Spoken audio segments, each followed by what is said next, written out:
का विज्ञान क्लासेज में एक बार फिर से स्वागत है। आज हम देखेंगे एनसीईआरटी का जो नया सिलेबस राजस्थान बोर्ड में लागू हुआ है, तो विज्ञान विषय का चैप्टर नंबर 5 पढ़ते हैं। आज हम पढ़ेंगे एनसीईआरटी के नए सिलेबस कक्षा 10 विषय विज्ञान, जिसका चैप्टर नंबर 5 तत्वों का आवर्ती वर्गीकरण। देखिए दोस्तों, ये टॉपिक उन सभी के लिए इम्पोर्टेंट है जिनके सिलेबस में एनसीईआरटी का सिलेबस लागू है। एक बार सिलेबस को एक बार चेक करके देख लेना कि आपके कोर्स में एनसीईआरटी है या नहीं है। अगर ये चैप्टर है तो आपके लिए इस बार बहुत इम्पोर्टेंट होने वाला है। ये केमिस्ट्री का सबसे लास्ट एपिसोड है अपना, समझ लीजिए, ये केमिस्ट्री का लास्ट चैप्टर है। जैसा कि आपको पता है कि राजस्थान बोर्ड में इस साल से एनसीईआरटी का सिलेबस लागू हो चुका है, तो राजस्थान बोर्ड के स्टूडेंट के लिए इस बार नया सिलेबस है। अगर आपको इससे पुराने चैप्टर देखने हैं, इससे आगे के चैप्टर देखने हैं, तो मैंने एक वीडियो के डिस्क्रिप्शन में या आई बटन पे इसका लिंक दे दिया दोस्तों, तो आप वहां जाकर इसके पीछे के चैप्टर या आगे के चैप्टर देख सकते हैं। जब अपना ये कोर्स पूरा हो जाएगा उसके बाद में अपन पढ़ेंगे इनके क्वेश्चन आंसर, साथ में बोर्ड के एग्जाम में कौन कौन से क्वेश्चन आ सकते हैं। यानी कि कुल मिला के आप लोगों को विज्ञान विषय की चिंता छोड़ देनी है। अगर आप मेरे साथ बने रहोगे तो आपको विज्ञान विषय की चिंता लेने की ज़रूरत नहीं है दोस्तों, ठीक है। तो पाठ का अपन स्टार्ट करते हैं। आवर्त वर्गीकरण के सिद्धांत। देखिए, वर्गीकरण की या आवर्त सारणी की ज़रूरत हमें क्यों पड़ी, सबसे पहले आप लोग वो समझिए, ठीक है। जैसे सपोज कीजिए सॉरी बच्चों, मान लीजिए 50 बच्चे बैठे हैं, 50 बच्चे बैठे हैं। टीचर को किसी एक बच्चे को बुलाना होगा तो किस हिसाब से बुलाएगा वो? कन्फ्यूजन हो गया ना। इसीलिए क्या किया, स्कूल में रजिस्टर के अंदर रोल नंबर जारी किया गया। क्या जारी किया गया? एक रोल नंबर जारी किया गया। साथ में आप देखते हैं अपने स्कूल में कक्षा 1 से लेकर कक्षा 12 तक की अलग अलग क्लासेज हैं। ऐसा थोड़ी है कि पहली क्लास को या 12वीं क्लास को एक जगह बैठा दिया, ऐसा है क्या? नहीं है। ऐसा क्यों नहीं है? क्योंकि सर ये यहाँ पर क्या किया सर ने, वर्गीकरण कर दिया। या क्या कर दिया यहाँ पर? वर्गीकरण किस आधार पर कर दिया? उनकी आयु एवं योग्यता के आधार पर, कि जो बच्चा जितनी आयु का है या जिसने इतनी क्लासें पास कर ली है उसको इसी कक्षा में बैठाया जाएगा। तो ऐसा इस समस्या को निराकरण करने के लिए वैज्ञानिकों ने तत्वों का आवर्तिता सिद्धांत दिया। तत्वों का आवर्तिता सिद्धांत दिया। जैसा कि आपको पता है वर्तमान समय में 118 एलिमेंट ज्ञात हो चुके हैं। अब किसी को 118 एलिमेंट की जानकारी चाहिए तो अपने चैनल के ऊपर एक प्लेलिस्ट बन रखी है, मैं उसका लिंक भी आपको डिस्क्रिप्शन में दे दूंगा। उसमें भी जाके आप लोग एक एक एलिमेंट के बारे में डिटेल पढ़ सकते हैं, ठीक है। लेकिन वो आपके सिलेबस से अभी थोड़ा सा बाहर है। तो देखो, इस श्रेणी में सबसे पहले सिद्धांत दिया था डोबेराइन ने। डोबेराइन नाम का एक जर्मन वैज्ञानिक था जिसका नाम था डोबेराइन, जिसने खोज की थी 1817 में। उसने सबसे पहले जो एलिमेंट थे आवर्त सारणी के, उनको एक जगह व्यवस्थित करने का सुझाव दिया। उनका जो सुझाव था वो परमाणु द्रव्यमान के आधार पर था। तो सबसे पहला पॉइंट आपको ये याद करना है, इसे डोबेराइन ने जो सिद्धांत दिया था वो किस आधार पर था? परमाणु के द्रव्यमान के आधार पर। जैसे मान लो अपनी क्लास में ऐसा करें सर, जैसे अपनी क्लास में ABCD सिखाते हैं ना सर, ABCD के हिसाब से सेट करते हैं कि A वाले रोल नंबर पहले आएंगे, फिर B वाले आएंगे, फिर C वाले आएंगे, फिर D वाले आएंगे। मान लो सर ऐसा कुछ कर दे कि हाँ भाई 100 किलो वाले बच्चे को पहला रोल नंबर दिया जाएगा, 99 वाले को दूसरा दिया जाएगा, 98 वाले को तीसरा दिया जाएगा और 40 किलो वाले को सबसे लास्ट में, यानी वजन के हिसाब से। समझ रहे मेरा मतलब? या कम वजन वाले को पहले दे दिया, फिर उससे ज़्यादा वाले को दे दिया। तो ऐसा ही इन्होंने किया था, किसने? डोबेराइन ने। डोबेराइन ने भी जो तत्व रखे आवर्त सारणी में, तो वो परमाणु द्रव्यमान के आधार पर रखे थे। तो देखो, इसने 3 सीरीज़ दिए, इन्होंने केवल 3 ही सीरीज़ दिए, उसके आगे इनका नियम चला ही नहीं। देखो, लिथियम, सोडियम, पोटेशियम। तो देखो, लिथियम का जो परमाणु द्रव्यमान होता है वो होता है 6.9 U atomic mass unit. Sodium का परमाणु द्रव्यमान होता है 23 और पोटेशियम का होता है 39। तो उनका सिद्धांत ये कहता था कि आजू बाजू वाले या ऊपर नीचे वाले जो एलिमेंट है उनके परमाणु द्रव्यमान का औसत, उनके परमाणु द्रव्यमान का औसत बीच वाले के बराबर होता है। कैसे होता है ये बार अपन देख लेते हैं। देखो मैं आपको समझाऊँ। जैसे लिथियम है, लिथियम का कितना है? 6.9। पोटेशियम का कितना है? 39.9। 0, दोनों को जोड़े अपन तो 9 और 9 और 6 15, यानी कि लगभग 45.9। तो 45.9 को अपन 46 भी ले सकते हैं अप्रोक्स। और औसत निकालना है तो औसत के लिए क्या करते हैं अपन 2 का भाग लगा देते हैं, क्योंकि राशियों का योग बटा राशियों की संख्या। तो इसका आंसर कितना आएगा 23। तो अब आप लोग देखो सोडियम का कितना परमाणु द्रव्यमान है 23। तो इस आधार पे इन्होंने केवल 3 सीरीज तक रखी थी।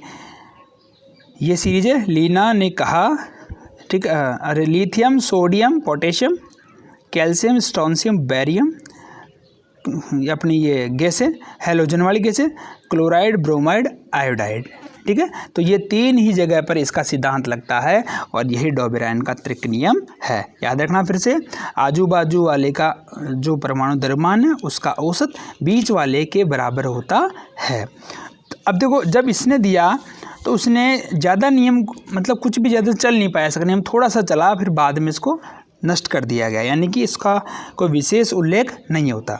लेकिन बस अपने इसको ध्यान रखते हैं भाई, इतिहास के लिए अपन इसको याद रखते हैं। वैसे यहाँ का वर्तमान समय में इसका किसी प्रकार से कोई सहयोग नहीं है। दूसरा सिद्धांत है न्यूलैंड का अष्टक नियम। न्यूलैंड का अष्टक नियम, तो देखिए न्यूलैंड थे वो एक अंग्रेज थे। न्यूलैंड क्या थे? अंग्रेज। और इनका सिद्धांत भी ध्यान रखना बच्चों, परमाणु द्रव्यमान के ऊपर आधारित था। कि एग्जाम में क्वेश्चन आ रखा है पहले भी कि परमाणु द्रव्यमान पर आधारित नियमों के नाम बताइए, या ऐसे भी घुमा के पूछ सकता है कि न्यूलैंड का अष्टक नियम किस पर आधारित था। तो याद रखना वही अपने वजन के आधार पर इसका नियम दिया गया था। अब देखो अष्टक का मतलब क्या होता है? 8। अष्टक का मतलब क्या होता है यहाँ पर? 8, ठीक है। सबसे बात समझ में आ गई। तो इसी से आपको पता लग जाएगा कि न्यूलैंड ऐसा कह रहा था कि प्रत्येक 8वें तत्व का गुणधर्म पहले तत्व के गुणधर्म के समान होता है। अब मैं आपको ये चीज़ एक बार टेबल पे बताता हूँ। तो देखिए जो न्यूलैंड का अष्टक नियम है उसके मैं आपको कुछ फंडामेंटल आपको बता देता हूँ। जैसे मान लीजिए उसने इस प्रकार से सीरीज तैयार की कि पहले का और 8वें का गुण एक समान है। जैसे 1 2 3 4 5 6 7 8, फिर 8 यानी कि पहले और 8वें का समान है, फिर 8वें और इसके अगला 8वां का नियम समान होगा। तो 1 2 3 4 5 6 7 8, यानी कि 8 जैसे 1 9 17, इनके बीच में 8 का गैप है। तो यानी इनको इसने एक ही श्रेणी में डाल दिया। इनको इसने एक ही श्रेणी में डाल दिया। लेकिन क्या ये सही था? बिल्कुल नहीं था सर। इसलिए सही नहीं था क्योंकि इसकी बहुत सारी गलतियाँ होंगी। पहले तो देखो इसमें गलतियाँ मैं आपको बता दूं। पहली गलती तो ये होगी कि इसका जो सिद्धांत है ना दोस्तों, वो केवल कैल्शियम तक ही लागू होता है। और जब न्यूलैंड ने इस नियम की खोज की थी उस समय 56 तत्व मौजूद थे। और यही कारण है कि न्यूलैंड ने अपना सिद्धांत हाइड्रोजन से शुरू किया था और थोरियम 56 पे आता है, वहाँ तक इसने समाप्त कर दिया था। यानी कि इसने भविष्य के हिसाब से ऐसे बोल दिया था कि आगे अब कोई एलिमेंट ही नहीं है और आगे किसी तत्व की खोज ही नहीं होने वाली है। सबसे बड़ी गलती इसने ये कर दी। अब आगे मैं आपको 1-2 चीज़ें और बताऊँ। देखो आप लोगों को खुद को दिखाई दे रहा होगा यहाँ पर कि ये कोबाल्ट और निकिल ये दोनों धातुएं हैं और ये अधातुएं हैं। फ्लोरो यानी कि तो हैलोजन है और ये अपने संक्रमण धातुएं हैं। इनके गुण किसी प्रकार से मिलते जुलते ही नहीं है, अर्थात असमान गुणधर्म वाले जो तत्व थे उनको एक ही जगह रख दिया गया और समान गुणधर्म वाले को अलग अलग रख दिया गया। कैसे? मैं आपको बताता हूँ। देखो जैसे इधर देखो ये आयरन है, लोहा, यानी कि जो लोहे का गुण होता है वो कोबाल्ट और निकिल से मिलता है। तो होना तो क्या चाहिए था कि आयरन को, कोबाल्ट को, निकिल को एक जगह रखा जाना चाहिए था या एक ही सीरीज में रखना चाहिए था, लेकिन ऐसा इसने नहीं किया। तो ये कुछ इसकी गलतियां भी थी, लेकिन फिर भी यह डोबेराइन की ट्रिक की तुलना में इसमें थोड़ा अच्छा सा सुधार था। तो अपन एक बार अब देख लेते हैं, ठीक है दोस्तों। तो जैसा कि मैंने आपको अभी थोड़ी देर पहले बताया था कि यह सिद्धांत हाइड्रोजन से शुरू होता है और थोरियम पर समाप्त हो जाता है। अच्छा दोस्तों, एक बात मैं आपको बताऊँ, आप लोग वीडियो में मेरे साथ के साथ में वीडियो को पॉज करके आप नोट्स बनाते चलना। क्योंकि दोस्तों अगर आप लोग नोट्स बनाते चलोगे तो मैं गारंटी के साथ दावा कर रहा हूँ तुम्हारे नंबर पूरे में से पूरे ज़रूर आएंगे। आप साथ के साथ में आराम से पढ़ते चलना दोस्तों। तो फेल होने क्या कारण है? तो देखो पहला ये सिद्धांत कैल्शियम तक लागू होता है, यानी 20 नंबर तक ये लागू होता है। 56 से ऊपर की इसने कल्पना ही नहीं की। क्यों? क्योंकि इसने पहले बोल दिया था कि 56 से ऊपर कोई एलिमेंट ही नहीं है, लेकिन ऐसा बाद में जाकर खंडित हो गया। भिन्न भिन्न गुणों वाले तत्वों को एक ही श्रेणी में रखा गया, जैसे निकिल व कोबाल्ट को फ्लोरो क्लोरो के साथ में रख दिया गया, जैसा कि अपन ने देख दिया, और आयरन को निकिल कोबाल्ट से दूर रख दिया गया, यानी समान को दूर रखा गया। तो ये दो सिद्धांत मेरे हिसाब से आप लोगों को समझ में आ गए होंगे दोस्तों। वीडियो लंबा हो सकता है लेकिन आपके लिए बहुत नॉलेजेबल होने वाला है। मेंडलीव की आवर्त सारणी, जो तीसरा और सबसे महत्वपूर्ण जो वर्गीकरण दिया था वो दिमित्री इवानोविच मेंडलीव ने दिया था, जो रूस के थे। सन 1872 में इन्होंने दिया था। देखिए ध्यान रखना दोस्तों, एक तरीके से इन्होंने नींव डाल दी थी आवर्त सारणी की, एक तरीके से आवर्त सारणी की इन्होंने नींव डाल दी थी। और यही कारण है कि जब एग्जाम में क्वेश्चन आता है कि आवर्त सारणी के जनक कौन है तो उनका नाम मेंडलीव है, ध्यान रखना इस बात का। लेकिन अगर क्वेश्चन ऐसे आ जाए आधुनिक आवर्त सारणी का जनक कौन है, तो उस समय ध्यान रखना दोस्तों हेनरी मोजले उसका आंसर होगा, वो मैं आपको आगे बताने वाला हूँ। अब देखो मेंडलीव की जो आवर्त सारणी है वो भी परमाणु द्रव्यमान के ऊपर आधारित है, लेकिन उसने बहुत चतुराई और समझदारी के साथ में इस आवर्त सारणी को दिया है। तो मेंडलीव के समय कुल 63 तत्व ज्ञात थे। मेंडलीव के समय ने 1872 तक कितने एलिमेंट पता लग गए थे? 63 एलिमेंट का पता लग चुका था। लेकिन सन 1800 में कितने का पता था? 30 का। सन 1800 में 30 का था और 1872 तक 63 का पता लग चुका था।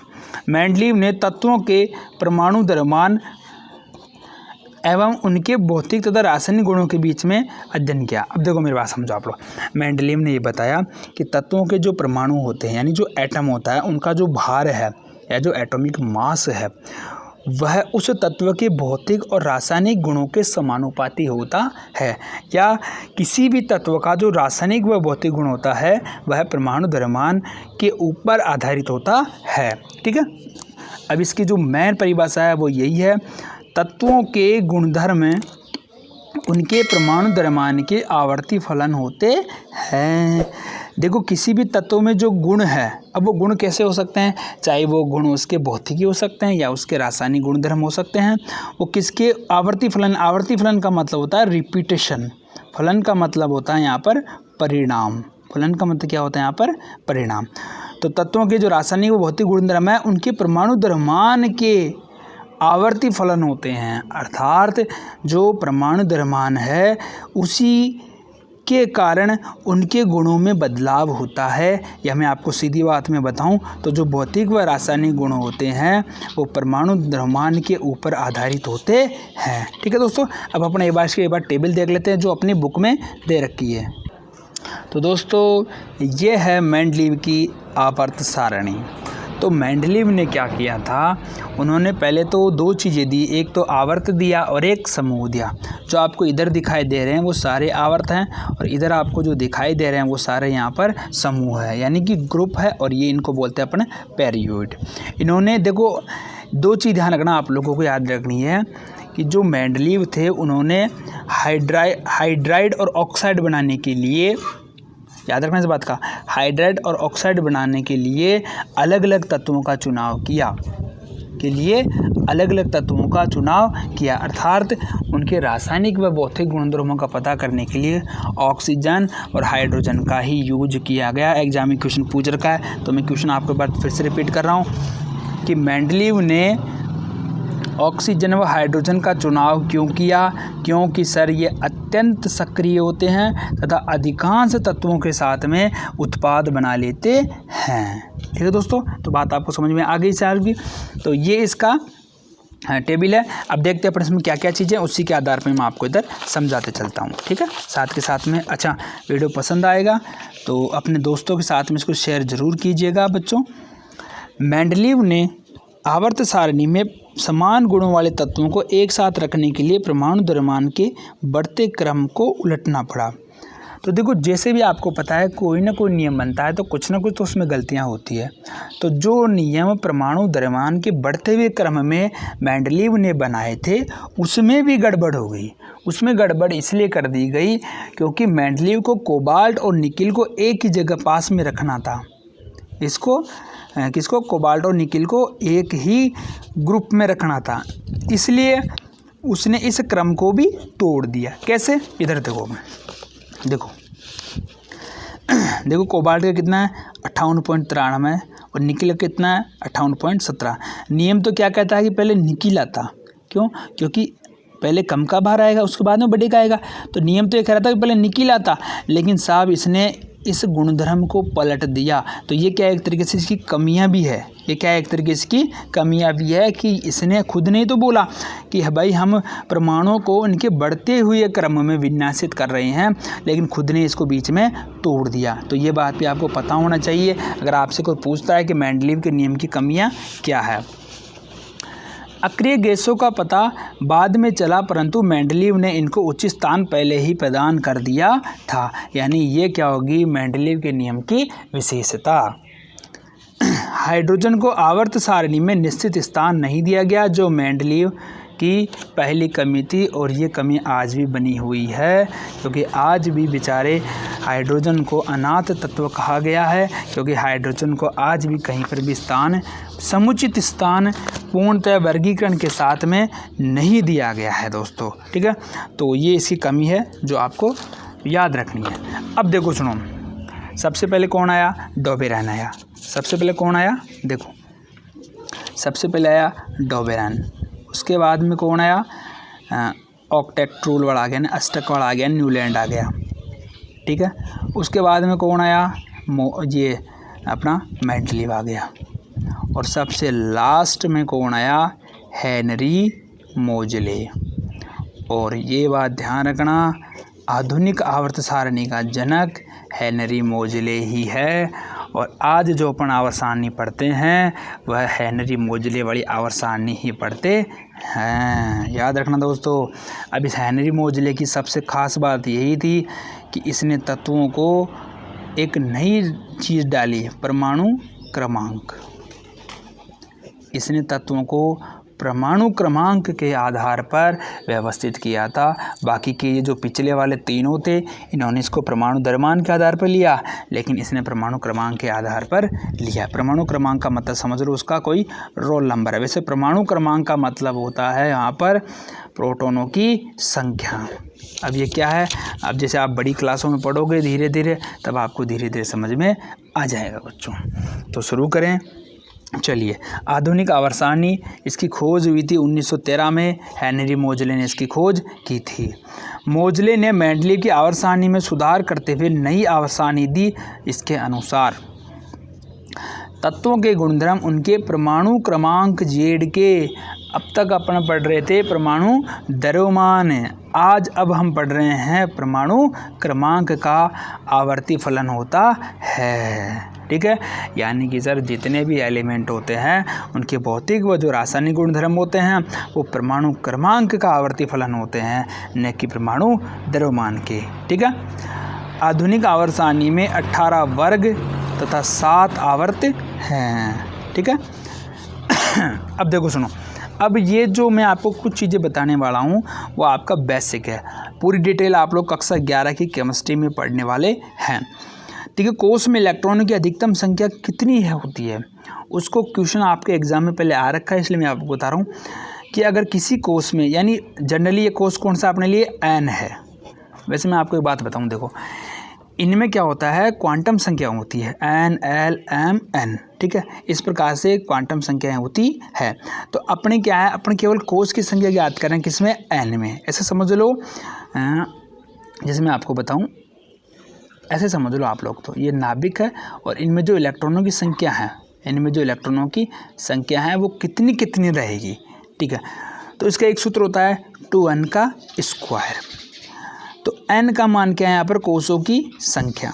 n का मान क्या होता है, कोषों की संख्या। मान लो पहले कोष का पता करना है, तो पहले कोष का नाम होता है k, दूसरे का l, तीसरे का m, चौथे का n। ठीक ठीक है। तो इस प्रकार से आप लोग इलेक्ट्रॉन संख्या ज्ञात कर सकते हैं। तो जैसे मान लो n बराबर 1 है तो सूत्र में लगाएंगे 2n का स्क्वायर, सूत्र में क्या लगेगा 2 गुणा 1 का स्क्वायर बराबर 2।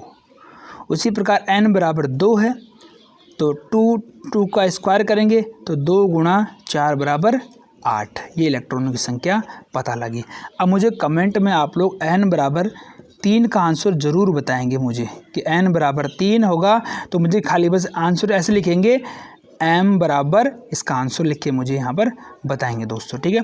तो क्योंकि इतना आपको भी आना चाहिए। n का भी अपन n बराबर 4 कर देंगे तो 2 गुणा 4 का स्क्वायर, तो 2 गुणा 16, 16 का गया इधर 32, ठीक है। तो ये हो गई कोषों में पाए जाने वाले अधिकतम प्रकार से अपन इलेक्ट्रॉनों की संख्या ज्ञात कर लेते हैं दोस्तों। आवर्त सारणी में जो तत्वों की स्थिति होती है ना, उससे उसकी रासायनिक क्रियाशीलताओं का पता लगता है। अगर किसी एलिमेंट को आपने फर्स्ट वर्ग में रखा है तो उसकी क्रियाशीलता अलग होगी, अगर आपको सेकंड में रखा है, फोर्थ में रखा है, फिफ्थ में रखा है, तो इस प्रकार से जो इनकी स्थिति होती है या जो रैंक होती है वो समानुपाती होती है रासायनिक क्रियाशीलताओं के। हाइड्रोजन की स्थिति अनिश्चित ही रहती है, चाहे वो हेनरी का सिद्धांत रहा हो या मेंडल का सिद्धांत रहा हो, ठीक है। अब अपन ने जो सिद्धांत थे, सिद्धांत के बाद में अब अपन पढ़ने वाले हैं आधुनिक आवर्त सारणी की प्रवृत्ति, कि आवर्त सारणी के जो मूल मोटो क्या थे या इनसे क्या क्या चीज़ें निकल के बाहर आई। तो देखिए इसमें सबसे पहले अपने पास में आती है इसकी संयोजकता यानी कि वैलेंसी। वैलेंसी क्या होती है? संयोजकता यानी कि संयोग करने की क्षमता। कोई परमाणु है जो किसी दूसरे परमाणु के साथ में आपस में जुड़ता है तो वो कौन सा बंध बनाता है, वह उसकी संयोजकता। या सीधी शब्दों में मैं बताऊं, अगर कोई परमाणु है तो उसके बाह्यतम कोश में जो इलेक्ट्रॉन उपस्थित होते हैं वह उसकी संयोजकता कहलाती है सामान्यतः। तो किसी परमाणु के सबसे बाहरी कोश को संयोजी कोश कहते हैं। संयोजी कोश में उपस्थित इलेक्ट्रॉनों की संख्या उसकी संयोजकता का निर्धारण करती है। दूसरा अपना इसमें जो प्रवृत्ति है या जो दूसरा जो अपना आवर्त है वो है परमाणु का आकार। तो देखिए आवर्त में बाएं से दाएं तरफ जाने की ओर इसका आकार घटता है। क्यों? अब देखो इसमें इलेक्ट्रॉन की संख्या तो बढ़ रही है लेकिन नाभिक आवेश भी बढ़ रहा है। इसके लिए अपने एक बार आवर्त सारणी की टेबल देखते हैं। देखो मैं आपको टेबल बताता हूँ, उसके बाद में आप लोगों को समझ में आ जाएगा। देखिए सबसे पहले तो ध्यान रखना ये है आधुनिक आवर्त सारणी। इसमें आप लोगों को मैं कुछ चीज़ें बता दूं आपको। देखिए आवर्त सारणी को 3 भागों में बांटा गया है, धातु में, अधातु में और उपधातु में। जो आपको जो टेढ़ी सी लाइन दिखाई दे रही है यहाँ पर, ये काली वाली सी, ये काली वाली धातु और अधातु को विभाजित करती है। याद रखना इस बात का। यानी इस टेढ़ी लाइन के जो इधर वाले हैं वो सारी धातुएं हैं और उसके इधर वाले सारी अधातुएं हैं। और जो आपको अलग सा कलर दिखाई दे रहा है वो उपधातुएं हैं। उपधातु क्या होती है? जिसमें धातु का गुण भी होता है, अधातु का गुण भी होता है। अब बात करते हैं अपने इस परमाणु आकार की। देखिए परमाणु आकार का मतलब हो गया, जैसे आपको वर्ग दिखाई दे रहे हैं, जैसे पहला वर्ग, दूसरा वर्ग, तीसरा वर्ग, ऐसे करके टोटली 18 वर्ग हैं। आवर्त की बात करें तो अपने को यहाँ पर ये सारे 7 आवर्त नज़र आ रहे हैं, ये सारे 7 आवर्त हैं। अब देखो मैं आप कोई बात बताता हूँ।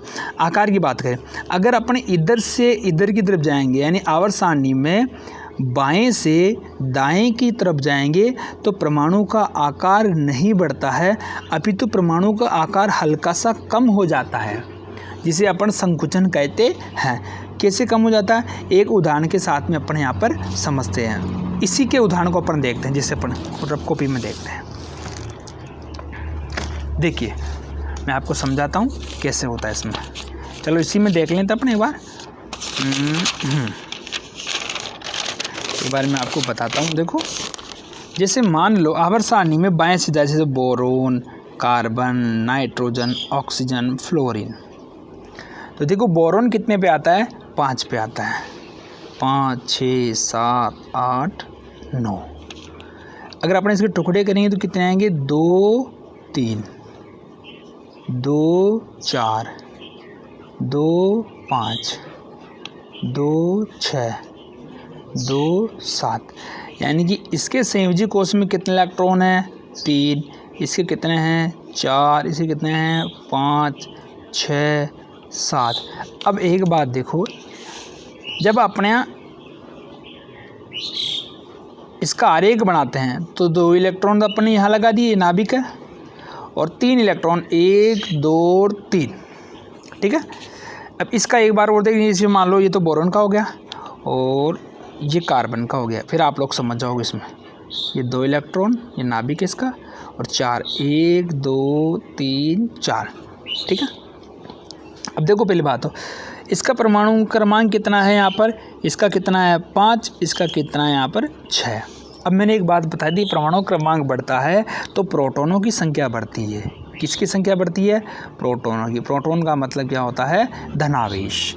और नाभिक के सेंटर में क्या पाया जाता है, धनावेश। नाभिक क्या करता है, जो बाहरी कोश में जो इलेक्ट्रॉन उपस्थित होते हैं उनको अपनी तरफ खींचता है, क्योंकि नाभिक में तो है दोस्तों प्लस और इलेक्ट्रॉनों में क्या होता है माइनस, तो ये आपस में क्या करते हैं, इसको खींचते हैं। और नाभिक के द्वारा जो इलेक्ट्रॉनों को खींचा जाता है उसे अपन कहते हैं नाभिकीय आवेश या प्रभावी नाभिकीय आवेश कहते हैं। अब अपन बाएं से दाएं की तरफ जाएंगे तो प्रोटॉनों की संख्या बढ़ रही है, इलेक्ट्रॉनों की संख्या बढ़ रही है, लेकिन इनके मध्य की जो दूरी है वो फिक्स रहती है, वो फिक्स रहती है। तो आंसर क्या बताओगे कि सर आवर्त में बाएं से दाएं की तरफ जाने पर इस प्लस का आवेश यानी जिसको अपन बोलते हैं इस नाभिक का जो आवेश है वो बढ़ जाता है और वह इलेक्ट्रॉनों को ज़्यादा खींच लेता है, जिसके कारण थोड़ा सा ये आकार सिकुड़ जाता है, ठीक है।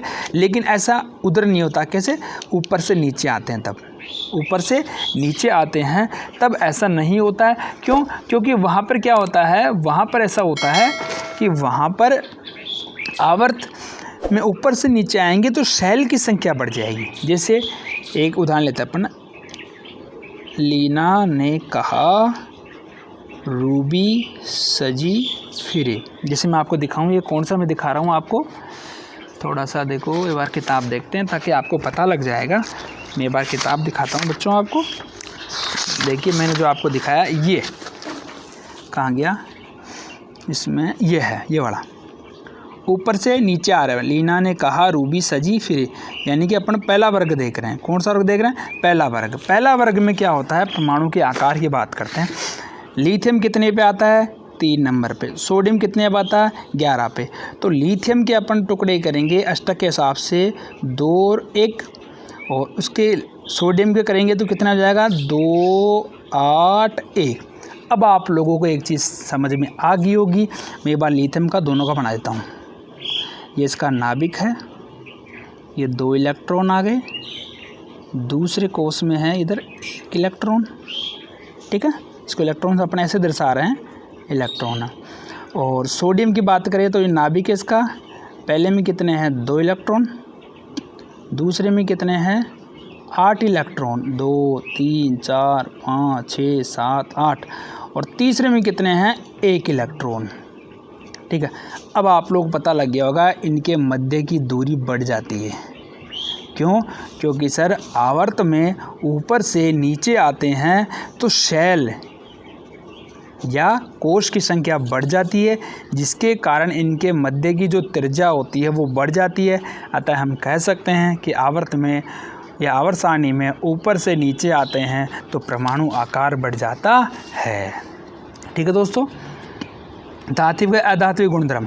अब देखो आधुनिक आवर्त सारणी में टेढ़ी मेढ़ी रेखा धातु अधातु को अलग करती है, मध्य में अधातु रहती है, जो अपन ने पहले देख ली है। धातु सुचालक होते हैं, प्रभावी नाभिक आवेश बढ़ने पर इलेक्ट्रॉन त्यागने की प्रवृत्ति घट जाती है। सीधी सी बात है, अगर प्रभावी नाभिक की आवेश बढ़ रहा है यानी कि सेंटर में से, यानी कि जैसे अपनी इधर बताऊँ, यानी कि ये जो नाभिक की आवेश अगर बढ़ेगा तो इलेक्ट्रॉनों को ज़्यादा तेज़ी से खींच लेगा। अब इलेक्ट्रॉनों को ये खुद ही पकड़ के रख रहा है तो परमाणु इलेक्ट्रॉन कहाँ से देंगे, यानी कि ये इसकी जो प्रवृत्ति है वो घट जाती है। आगे अतः वर्ग में धात्विक गुण ऊपर से नीचे जाने पर बढ़ता है तथा आवर्त में बाएं से दाएं जाने में धात्विक गुण घटता है। क्यों, क्योंकि अभी अपन ने पढ़ लिया, क्योंकि इधर जाएंगे तो नाभिक की आवेश बढ़ जाता है, इधर जाएंगे तो इधर भी बढ़ता तो है लेकिन इधर त्रिज्या बढ़ जाती है। क्यों, क्योंकि सर सेल की संख्या बढ़ जाती है, जैसे अपने लिथियम और सोडियम में देखा था। वैसे आगे अपन देखते हैं यहाँ पर अधातु। अधातु जैसे मैंने अभी आपको दिखाया कि जो टेढ़ी मेढ़ी रेखा है उसके इधर वाले, मैं आपको एक बार दिखा देता हूँ वापस से। देखो जो टेढ़ी मेढ़ी रेखा है ये वाली, इधर वाली तो है अधातुएं और इधर वाली सारी है धातुएं। और जो आपको अलग सा जैसे boron, silicon, germanium, arsenium, antimony, tellurium, polonium ये दिखाई दे रहे हैं, वो सारी है उपधातुएं। इनमें होता है धातु अधातु के गुणधर्म। इधर वाली अधातु है, इधर वाली धातुएं हैं। ठीक है, तो टेढ़ी मेढ़ी रेखा है जिसके द्वारा इनको अलग किया गया है। ठीक है दोस्तों, अगर अपन देखते उपधातु या अर्धधातु, जो मैंने अभी आपको अलग कलर वाली दिखाई ना, कौन सी, boron, silicon, germanium, arsenic, antimony, tellurium, polonium, इनमें धात्विक तथा अधात्विक गुण दोनों ही उपस्थित होते हैं। ठीक है, तो इस प्रकार से दोस्तों अपना जो चैप्टर है वो समाप्त होता है।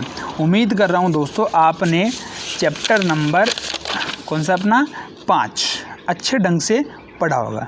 अगर आपको दोस्तों ये वीडियो पसंद आया तो सबसे पहले आप मुझे कमेंट में बताएंगे कि सर आगे के चैप्टर आप कंटिन्यू रखिए। अगर आप कहेंगे तो आगे अपन चैप्टर कंप्लीट करेंगे, नहीं तो फिर आगे अपन देख लेंगे। और अगर आप लोग इसी प्रकार से अगर आप मेरे साथ रहोगे तो मैं फिर से बता रहा हूँ दोस्तों, आपको बिल्कुल इस चैनल पर जुड़ने का लाभ पूरा मैं दिलवाऊँगा आपको। ठीक है दोस्तों, तो वीडियो को अगर पसंद आया, अगर आपको हमारी मेहनत अच्छी लग रही है तो वीडियो को लाइक करके जाइएगा।